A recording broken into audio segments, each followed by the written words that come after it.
നമസ്കാരം.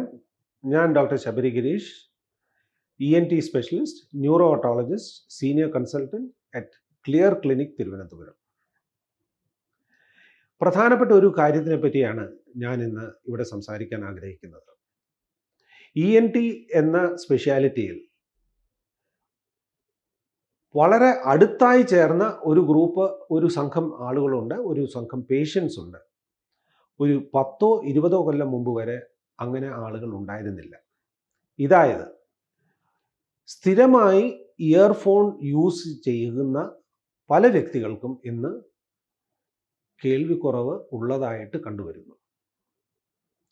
ലോകമെമ്പാടും ഉള്ള സ്റ്റാറ്റിസ്റ്റിക്സ് എടുക്കുമ്പോൾ ഏകദേശം 1 ബില്യൺ ആളുകളാണ് ഇത്തരത്തിലുള്ള കേൾവിക്കുറവ് ഉണ്ടാവാൻ സാധ്യതയുള്ളവർ. 1 ബില്യൺ ആളുകളാണ്, ഏകദേശം 15% വേൾഡ് പോപ്പുലേഷൻ്റെ ആളുകൾ ഇതിന് ഇങ്ങനെ സംഭവിക്കാൻ സാധ്യതയുണ്ട്. എന്തുകൊണ്ടാണ് ഇത് ഹെഡ്ഫോൺസ് യൂസ് ചെയ്ത് കഴിഞ്ഞാൽ കേൾവിക്കുറവ് ഉണ്ടാവുന്നത്? ഒന്നാമത്തെ കാര്യം, ചെവിയുടെ വളരെ അടുത്ത് വെച്ചാണ് ഈ ശബ്ദം പോകുന്നത്. അതായത് വെളിയിലുള്ള ശബ്ദം അകത്ത് വരുന്നതും അതേ ശബ്ദം ഹെഡ്ഫോൺസിൽ കൂടെ കേൾക്കുന്നതിലും വളരെ വ്യത്യാസമുണ്ട്. അതിൻ്റെ വോള്യത്തിൽ ഡെസിബൽ എന്ന മെഷർ ചെയ്യുമ്പോൾ എത്രയോ തവണ ചെവി താങ്ങാൻ പറ്റുന്നതിൽ കൂടുതലാണ് അവിടെ ചെവിക്കകത്ത് എത്തുന്നത്. വെക്കുന്ന ആൾ ഇതിനെപ്പറ്റി ചിലപ്പോൾ അറിയുന്നേ ഇല്ല. ദിവസം മുഴുവൻ എന്തുകൊണ്ട് ഇത് വെക്കണം എന്ന് ചോദിച്ചു കഴിഞ്ഞാൽ പല കാരണങ്ങളുണ്ട്. മൊബൈൽ ഫോൺ ഇന്ന് എല്ലാവരും യൂസ് ചെയ്യുന്നു. മൊബൈൽ ഫോൺ പല സന്ദർഭങ്ങളിലും ശബ്ദം വെച്ച് കേൾക്കാൻ നമുക്ക് സാധ്യമല്ല. അതുകൊണ്ട് ട്രാവൽ ചെയ്യുമ്പോഴും യാത്ര ചെയ്യുമ്പോഴും ഒരു മീറ്റിങ്ങിലാവുമ്പോഴും ഒക്കെ ഇത് സഹായകരമാണ്. പക്ഷേ അതേസമയം 2-3 ഗ്രൂപ്പുകളുണ്ട്. അവർക്കിത് യൂസ് ചെയ്യുന്നതിനുള്ള കാരണങ്ങൾ ഇതാണ്. ഒന്ന്, പ്രൊഫഷണലായിട്ട് ഇത് യൂസ് ചെയ്യുന്നവർ, ഒരു ജോലിയുടെ ഭാഗമായിട്ട് ഹെഡ്ഫോൺസിൽ കൂടെ കേൾക്കുകയും കമ്മ്യൂണിക്കേറ്റ് ചെയ്യുന്നവർ. 2, ഗെയിമിംഗ് ചെയ്യുന്ന കുട്ടികളുണ്ട്, എത്രയോ അധികം കുട്ടികളുണ്ട്. അവർക്കും ഒരുപാട് പ്രോബ്ലംസ് ഉണ്ടാവാൻ സാധ്യതയുണ്ട്. മൂന്നാമത്തേതായിട്ടുള്ളത്, എൻ്റർടൈൻമെൻറ്റിന് വേണ്ടി മാത്രം നമ്മൾ വീട്ടിൽ കാണുന്ന TV പോലും ശബ്ദം വോള്യം വെക്കാതെ ലാപ്ടോപ്പിൽ നിന്നും TV-യിൽ നിന്നുമുള്ള ശബ്ദം ഇതിൽ കൂടെ കേൾക്കുന്നവരുണ്ട്. ഇവർക്കൊക്കെ ചാൻസസ് ആർ ദെയർ, അതായത് സാധ്യത വളരെ ഹൈ ആണ് ഹിയറിംഗ് ലോസ് ഉണ്ടാകുന്നതെന്നുള്ളത്. ശാസ്ത്രപ്രകാരം പറയുകയാണെങ്കിൽ ഒരു ദിവസം 1 മണിക്കൂറിൽ കൂടുതൽ ഹെഡ്ഫോൺസിൽ കൂടെ ശബ്ദങ്ങൾ നമ്മൾ കേൾക്കുകയാണെങ്കിൽ കേൾവിക്കുറവ് ഉണ്ടാവാനുള്ള സാധ്യത വളരെ വളരെ കൂടുതലാണ്.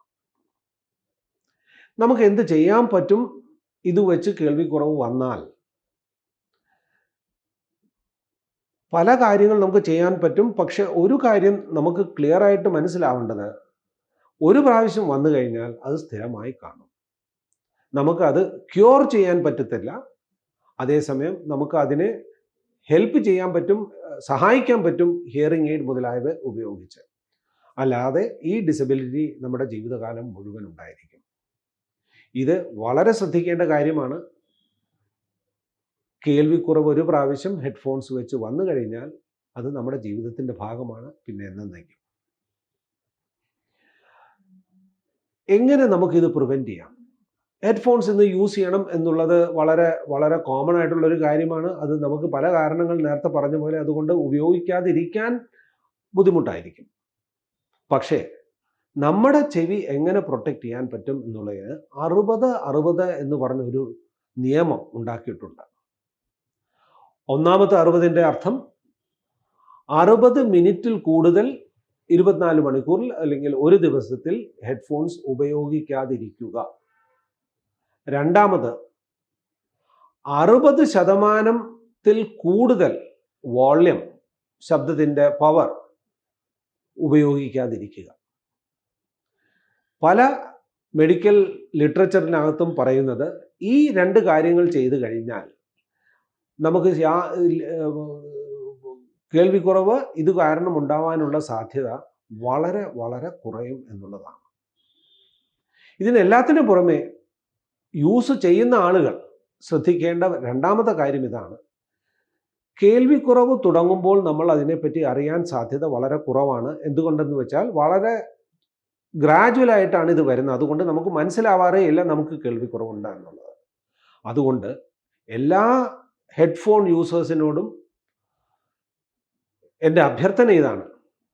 നിങ്ങൾ ഇടയ്ക്കിടയ്ക്ക് 3 മാസത്തിലോ 6 മാസത്തിലോ നിങ്ങളുടെ കേൾവി ചെക്ക് ചെയ്യുക.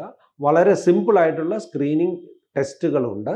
ഒരു ENT കൺസൾട്ടൻറ്റിനെ, ENT സ്പെഷ്യലിസ്റ്റിനെ കണ്ടു കഴിഞ്ഞാൽ അവർക്ക് കൃത്യമായിട്ടും ഈ ടെസ്റ്റ് ചെയ്ത് പറയാൻ പറ്റും ഉണ്ടോ ഇല്ലയോ എന്നുള്ളത്.